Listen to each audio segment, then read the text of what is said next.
इच्छा है। सब ज्ञाता से सूर्य बोले है वैष्णव पूज्य, आप सबने प्राणियों के हित की बात पूछी है। अब मैं इस व्रत को आप लोगों से कहूँगा जिस व्रत को नारद जी ने लक्ष्मी नारायण जी से पूछा था और लक्ष्मीपति ने मुनि से नारद से कहा था। सो ध्यान सुनो। एक समय योगी राज नारद जी दूसरों के हित की इच्छा से अनेक लोकों में घूमते हुए मृतलोक में आ पहुँचे। यहाँ अनेक योनि जन्मे हुए प्रायः सभी मनुष्यों को अपने अपने कर्मों के द्वारा अनेकों दुखों से पीड़ित देखकर सोचा कि किस यत्न के करने से निश्चय इनके दुखों का नाश हो जाएगा। ऐसा मन में सोचकर वह विश्लोक गए। वहाँ श्वेत वर्म 4 भुजाओं वाले देव ईश नारायण को देखा, जिनके हाथों में शक्ति से संपन्न है। मंदा वाणी भी आपको नहीं पा सकती। आपका आदि मध्य और अंत नहीं है। आप निर्गुण सर्वभूत है, भक्तों के दुखों नष्ट करने वाले हो। आपको मेरा नमस्कार है। नारद जी से बात सुनकर विष्णु भगवान बोले, हे मुनि से आपके मन में क्या है और आपके यहाँ किस काम के लिए आगमन हुआ? निसंकोच गौतम। नारद मुनि बोले कि मृतलोक में सब मनुष्य जो अनेक योनियों में पैदा हुए अपने अपने कर्मों के द्वारा अनेक प्रकार के दुखों दुखी हो रहे हैं। नाथ, मुझ पर दया रखते हो तो बतलाइए उन मनुष्यों के दुख से कैसे दूर हो सकते हैं? श्री भगवान जी बोले, हे नारद, मनुष्यों की भलाई के लिए तुमने बहुत अच्छी बात पूछी है और जिस काम करने से मनुष्य मोह से छूट जाता हुआ मैं कहता हूँ। सुनो, बहुत पुण्य देने वाला स्वतः में दोनों में दुर्लभ एक उत्तम व्रत है। आज मैं प्रेम बस होकर तुमसे कहता हूँ कि सत्यनारायण भगवान का यह व्रत है। अच्छी तरह विधि पूर्वक करके मनुष्य तुरंत यहाँ सुख भोग कर और मरने पर मोक्ष प्राप्त होता है।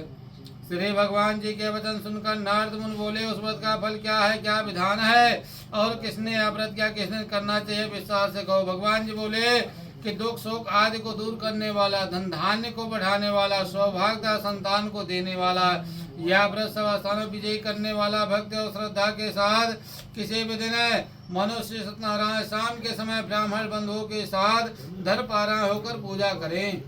भक्ति भाव से नैवेद्य केले का फल, घी, दूध, गेहूं का चूर्ण, सवाया लेवे गेहूं के अभाव में साठी का चूर्ण, शक्कर, तागुन ले सब भक्षण योग पदार्थ जमा कर भगवान को अर्पण कर दे तथा बंधु सहित ब्राह्मण को भोजन करावे और तत्पश्चात स्वयं भोजन करें। नित्य गीत आदि का आचरण कर सत्यनारायण भगवान का स्मरण करता हुआ और समय व्यतीत करे। इस तरह व्रत करने पर मनुष्यों की इच्छा से पूरी होती है और विशेष कलिकाल में भूमि पर सरल मोक्ष उपाय है। बोलो सत्यनारायण भगवान की जय। श्रीमन्नारायण नारायण नारायण, श्रीमन्नारायण नारायण नारायण, लक्ष्मी नारायण नारायण नारायण, लक्ष्मी।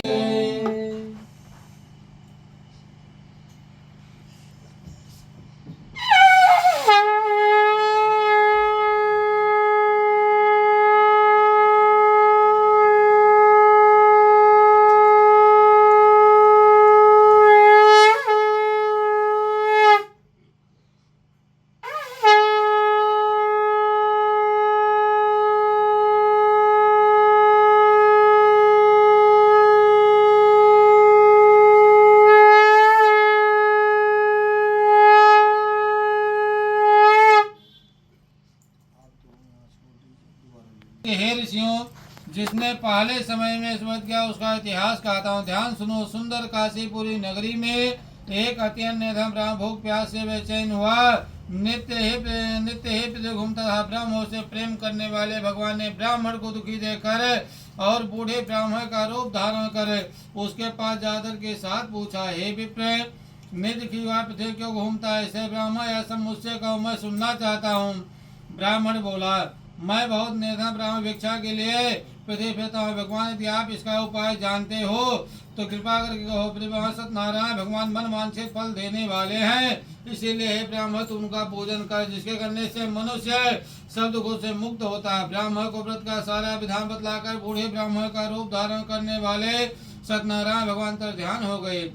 जिस व्रत को अपने ब्राह्मण ने बतलाया उसको मैं करूंगा, यह निश्चय करने पर उसे रात में नींद भी नहीं आई। वह सवेरे उठ सत्यनारायण भगवान का व्रत का निश्चय कर और भिक्षा के लिए चला। उसको भिक्षा बहुत सा धन मिला। इसे बंधु बांधवों के साथ उसने सत्यनारायण भगवान का व्रत किया और इसके करने से वह ब्राह्मण सब दुखों छोड़ने प्रकार संपत्तियों से युक्त हुआ। उस समय से वह ब्राह्मण हर मास व्रत करने लगा। इस तरह सत्यनारायण भगवान के व्रत को जो करेगा वह सब पापों से छोड़कर मोक्ष प्राप्त होगा। आगे जो पिता सत्यनारायण भगवान का व्रत करेगा वह मनुष्य सब दुखों छोड़ जाएगा। इस तरह नारद जी ने नारायण का व्रत मैंने तुमसे कहा है विप्रो, मैं अब और क्या कहूँ। ऋषि बोले हे मुनीश्वर, संसार में ब्राह्मण से सुनकर और किसने व्रत क्या सुनना चाहते हैं, इसके लिए हमारे मन में श्रद्धा है। सूत जी बोले हे मुनियों, जिसने व्रत किया वह सब सुनो। एक समय ब्राह्मण धन और ऐश्वर्य के अनुसार बंधु बांधवों के साथ व्रत करने को तैयार हुआ। उसी समय एक लकड़ी बेचने वाला बूढ़ा आया और बाहर लगे ब्राह्मण के मकान में गया। प्यास से दुखी लगा हारा उनको व्रत करते देखकर ब्राह्मण को नमस्कार कहने लगा कि आप यहाँ क्या कर रहे हैं, इसके करने क्या फल मिलता है, कृपा करके मुझसे कहो। ब्राह्मण ने कहा कि सब मनोकामना को पूरा करने वाला यह सत्यनारायण भगवान का व्रत है। इनकी कृपा से मेरे यहाँ धन धान आदि के वृद्धि हुई है। ब्राह्मण से इस व्रत के बारे में जानकर का हारा बहुत प्रसन्न हुआ और सब साथ खाने के बाद अपने घर गया। लकाहारे ने अपने मन में इस बार संकल्प किया, आज ग्राम में लकड़ी बेचने जो धन मिलेगा सत्यनारायण देव का उत्तम व्रत करूंगा। या मन में विचार कर वह बूढ़ा लकड़ियां अपने सिर पर रखकर जिस नगर में धनवान लोग रहते थे वह ऐसे सुंदर नगर में गया और उस रोज वहां पर उसे पहले दिनों चौगुना मिला। तो बूढ़ा लकाहारा दाम ले और अति प्रसन्न होकर पके केले की फली, शक्कर, घी, दूध, गेहूं का चून इत्यादि सत्यनारायण भगवान के व्रत को स्वयं लेकर अपने घर गया। फिर उसने अपने भाइयों को बुलाकर और विधि के साथ भगवान जी का पूजा व्रत किया। उस व्रत के प्रभाव से बूढ़ा लकाहारा धन पुत्र से युक्त हुआ, संसार के समस्त सुख भोग कर और अंत में बैकुंठ धाम को चला गया। बोलो लक्ष्मी नारायण भगवान की जय। श्रीमन नारायण नारायण नारायण श्रीमन नारायण। मुनियों अब कथा कहता हूँ सुनो। पहले समय में उल्का मुख नाम का एक बुद्धिमान राजा था। वह शक्ति व जितेंद्रिय था। प्रतिदिन देवताओं गरीबों को धन देकर और उनके कष्ट दूर करता था। उनकी पत्नी कमल के समान मुख वाले औषधि साध्वी थे। बरसीला नदी के तट पर सत्यनारायण देव का व्रत किया। उसे वहाँ एक साधु वैश्य आया। उसके पास व्यापार के लिए बहुत सा धन था। वह नाव को किनारे पर ठहरा कर और राजा के पास आ गया। राजा को व्रत करते देखकर विनय के साथ पूछने लगा, हे राजा ने भक्ति जिससे आप क्या कर रहे हैं, मेरी सुनने की इच्छा सो आप या मुझे बताया। राजा बोला, साधु अपने बंधु बांधवों के साथ पुत्र प्राप्ति शक्तिमान सत्यनारायण भगवान का व्रत व पूजन किया जा रहा है। राजा के वचन सुनकर साधु आदर के साथ बोला, हे राजा ने मुझसे इसका संविधान को, मैं भी आपके कथानुसार इस व्रत करूंगा। मेरे कोई संतान से निश्चय होगी। राजा संविधान सुन व्यापार से निवृत्त हुआ।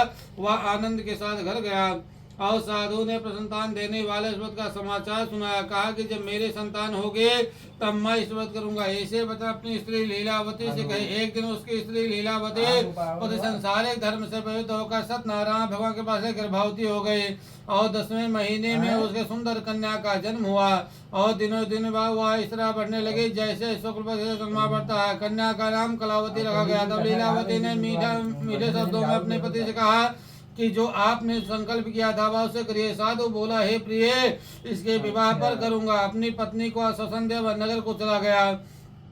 कलावती प्रतिग्रह व्रत को प्राप्त हो गई। साधु ने जब नगर में सखियों से अपनी पुत्री को देखा तुरंत दूध बुलाकर कहा कि पुत्री के वास्ते कोई शोक वर देख कर लाओ। तो दूध की आज्ञा पाकर दूध कंचन नगर पहुंचा। वहां पर बड़ी कोल देखभाल कर लड़के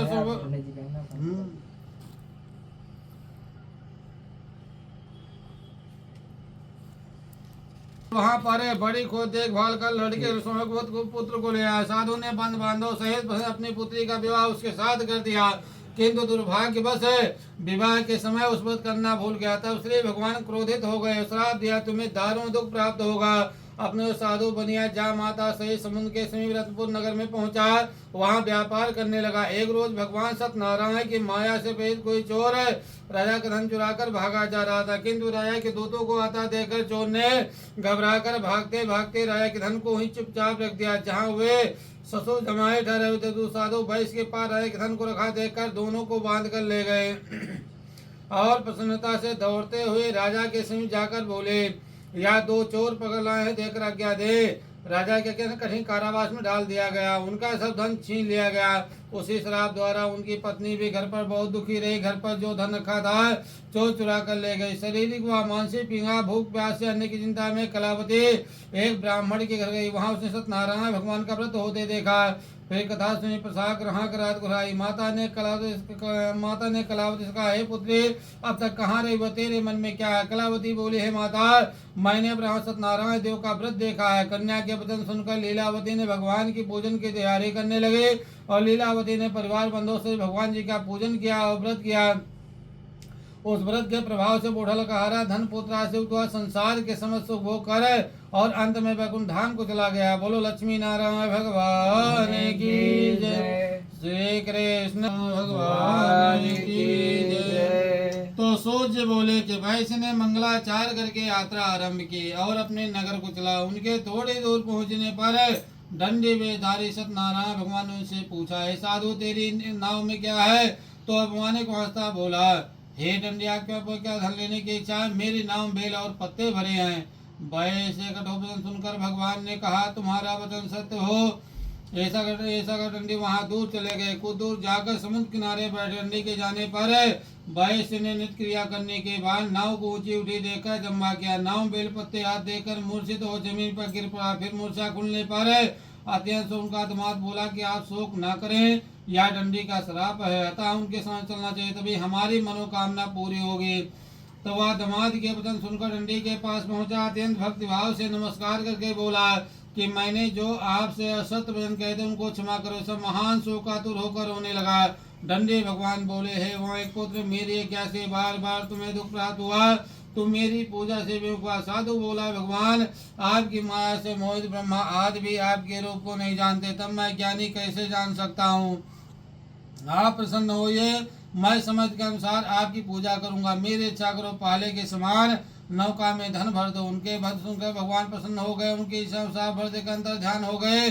तब उन्होंने नाव पर आकर देखा, नाव धन से परिपूर्ण हुआ। फिर वह भगवान सत्यनारायण पूजन करे और साथियों सहित अपने नगर को चला। जब अपने नगर के निकट पहुंचा, दूत को घर भेजा। दूत ने साधु के घर जा उसकी स्त्री को नमस्कार कहने लगा कि साधु अपने दामाद से नगर समीप आ गए हैं। ऐसा वचन सुनकर सती ने बड़े हर्ष का सतदेव का पूजन करे और पुत्री से कहा, मैं अपने पति के दर्शन को जाती हूँ, तो कार्य पूर्ण कर शीघ्र आ। माता के वचन सुन कलावती ने प्रसाद छोड़कर पति के पास गई और प्रसाद की अवज्ञा के कारण सतदेव रुष्ट हो गए। उनके पति को नाव सहित पानी में डुबो दिया। कलावती अपने पति को न देखकर रोते हुई जमीन पर गिर गई। नौका को डूबा हुआ कन्या को रोता दुखित बोला। साधु बोला, हे प्रभु, मुझसे या मेरे परिवार से जो बोल क्षमा करो। उनके दी में सदैव प्रसन्न हो गए और आकाशवाणी हुई, ये साधु, तेरी कन्या मेरे प्रसाद को छोड़कर आई है, इसीलिए इसका पति आदेश हुआ यदि वह घर जाकर प्रसाद खाकर लौटे तो इसे पति वश मिलेगा। इसे आकर कलावती ने घर पहुंचकर प्रसाद खाया। फिर आकर अपने पति के दर्शन किए। तब वैश्य के परिवार के सब लोग प्रसन्न हुए। फिर साधु ने बंद बांधों से सत्यनारायण जी का पूजन किया। उस दिन से हर पूर्णिमा मकर संक्रांति का पूजन करने लगा। फिर इस लोक का सुख भोग कर और अंत में स्वर्ग लोक गया। बोलो लक्ष्मी नारायण भगवान की जय। श्रीमन्नारायण नारायण नारायण, श्रीमन्नारायण नारायण नारायण, लक्ष्मी नारायण नारायण। और भी कथा कहता हूँ, सुनो। प्रजा पालन में लीन तो नाम का एक राजा था। उसने भगवान का प्रसाद त्याग कर बहुत दुख पाया।